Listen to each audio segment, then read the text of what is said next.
Okay, so I'm going to show you a clue for this first question where it's asking you to solve.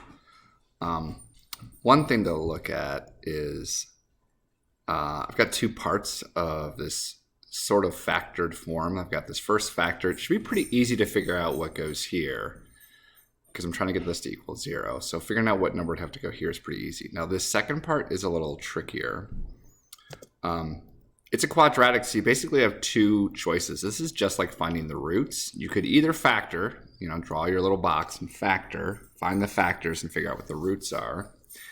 Or you could just use a quadratic equation. So either of those two things are methods or ways to figure out what x is. Alternatively, if you just go to Desmos and go to the graphing calculator and then put that equation into the graphing calculator, it's going to give you a clue for what x could be. Anyways, that's some hints for number one.